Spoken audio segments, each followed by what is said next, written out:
And this is your second week of Star Wars Week with Good Morning NA. Let's get started.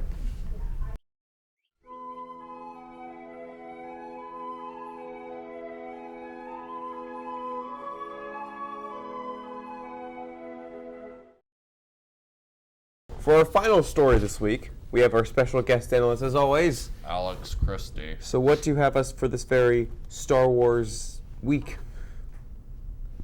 Well, I have two major stories. The first comes from NASA because a NASA engineer recently commented on the feasibility of building a Death Star. Building a Death Star. And if you remember, on wethepeople.gov a while ago, there was a petition that said, we need to build a Death Star. That's one of the most highest voted on petitions on the website. So that's just... So the United States government could technically build a Death Star.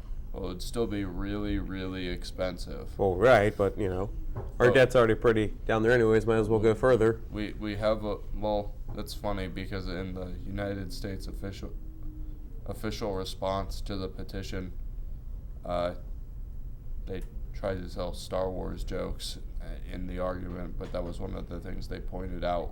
They said, we're working on keeping the deficit down, so this isn't a worthwhile project at the time. At the time, though, because it could happen. We're probably going to need something like that one day. Probably.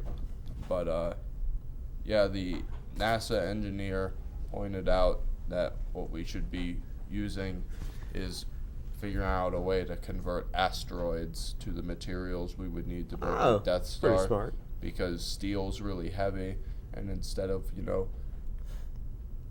going through all of the work to get it out of our gravitational field and then the atmosphere, we should just use materials that are already in space where the effect of gravity is much less. Easier to build it. For our final story this week, what do we have, Alex? I'm glad you asked, Jake. Recently, an economics professor at Washington University in St. Louis published an entire paper outlining the effect of the destruction of both Death Stars in the Star Wars trilogy and how that would affect the galactic economy. I'm guessing that's going to cost a lot of money, Alex. Yes. The paper speculates that the construction of both Death Stars cost about $419 quintillion. Wow. So that's a lot of money to just blow up. Yep, and the immediate destruction of both of those was probably financed about 60% through the use of intergalactic banks in Star Wars, and the immediate destruction of both Death Stars foreseeably would have led to the biggest bank bailout in the entire Star Wars universe. Wow. Probably the real one, too. See, this is why we can't trust rebels, folks.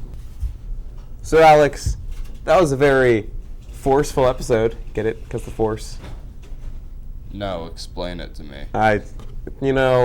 Star Wars, because it's Star Wars Week, because they use the Force stuff. Oh, I get it. It's a pun. It is a pun. Good job, Alex. So, Alex, where can you find other shows and our shows and other great NATV content? If you are interested in discovering a world of content, I recommend you check www.tigertotalmedia.org. Thank you, Alex, and see you next week.